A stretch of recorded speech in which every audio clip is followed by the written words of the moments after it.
How's it going? Good, good. But happy to be researching once again. Yeah, I think I'm not sure if I'm very relaxed about this tasting or I'm very nervous. This is an age-old question that we're going to answer today. Yeah, it's kind of a bit sort of out of left field for us. Obviously, tasting videos you've done before, we've often highlighted kind of, iconic single malt distilleries, perhaps older bottlings, legendary bottlers. This is sort of other end of the spectrum a little bit. So we've moved from Scotland to the States. Obviously, we're weighing up sort of two titans of the American whiskey scene. Jack Daniel's Old Number 7 and Jim Beam White Label. Yeah. What's your sort of existing thoughts on these two? What's your experience? Well, we talk about whiskey in general a lot. Yeah. But these are, with the content we've done so far, we talk about Scotch whiskey. These are two of the biggest whiskey brands under that umbrella term in the world. Yeah. Of course, Jack Daniel's is probably the biggest.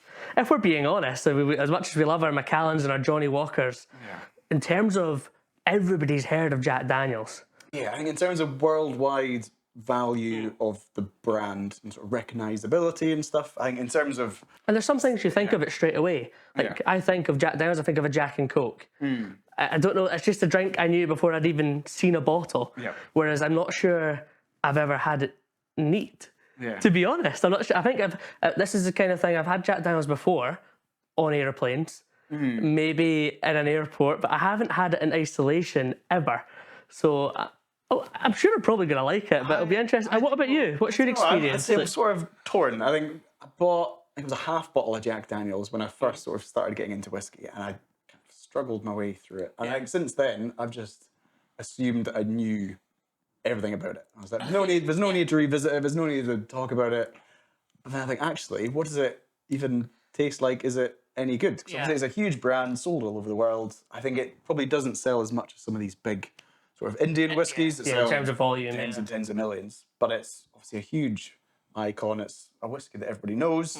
A Tennessee, it is the Tennessee whiskey. Yes. When you think about it, to be honest. Yeah, and I think it's worth pointing that out because a lot of people, when they're new to whiskey, like, well, what is Scotch? What is Johnny Walker? What is Jack Daniel's? What is American whiskey, rye, bourbon, etc. Yeah, whiskey, as you say, is the big umbrella term. Scotch is one strand of that we love and we know very well, and within that you get single malt and grain, yada yada. So if these were made in Scotland, how they're made, we would call these grain whiskies here in Scotland. Yeah, so these both fall under the American whiskey strand.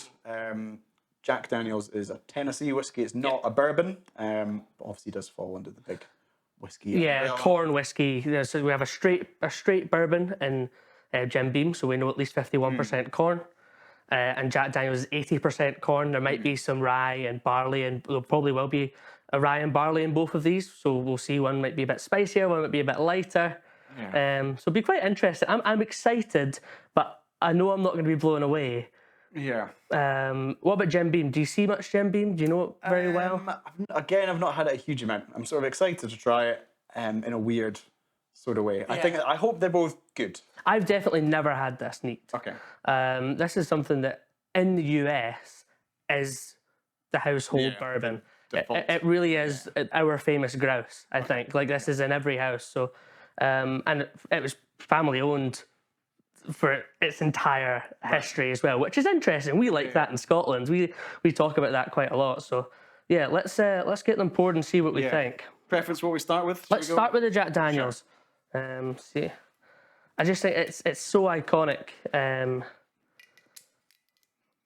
Rock stars famous for drinking Jack Daniel's. It's just like even as a kid, like 15, I got Jack Daniel's slippers or something. Yeah, like it's just a brand it's like the New York Yankees. Everybody wears the hats, and nobody really knows it is colossal in terms of the brand.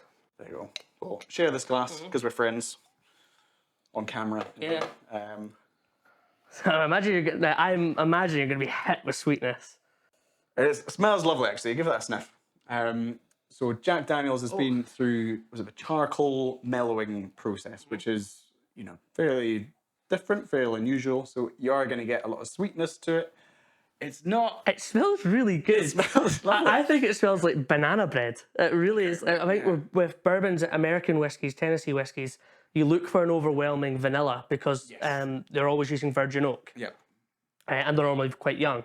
But this is It's very It's inviting. it's really inviting. I am shocked. I'm gonna have a little taste first and have a go. Because it's a very inviting aroma as well. It's not, for me, it doesn't smell sickly sweet. It doesn't smell spirity. Obviously, this is bottled, as you'd expect, at 40% Yeah. ABV, or 80 US proof. It's not something that actually, I think, because we all associate with Jack and Coke. It's good mixing spirit. The palate's quite nutty. I actually think the back of the palate is really interesting. I am actively a little bit annoyed here because I think this smells great. It's not like, it's very easy drinking. Yeah. But there's a real nuttiness in the finish, actually. There's nothing wrong with it. It does dissipate and fade away very, very quickly. It smells, you could probably enjoy the smell of it much more than the taste. The taste very fades away, and it's maybe a little bit dull on the finish as well. It's not, juicy and tropical sweetness. Yeah. So something that's really unusual about Jack Daniel's is it's made in a dry county. Yes. Yeah. Bonkers. I mean, if we had a dry county in Scotland, it would be an abandoned village. Like, I think it's something we don't associate with being a real thing. Yeah. In 2024, it is still a dry county in that part of Tennessee, which is really interesting to me. I'm like, how can one of the biggest whiskey brands in the world be made somewhere where you're not really meant to drink?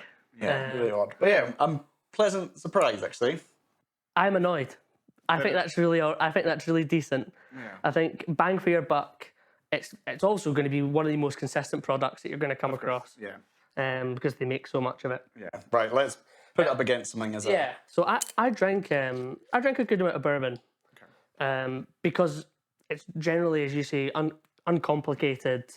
But it's light, it's sweet, it's easy going. Yeah, I can't think of many bourbons I've not enjoyed.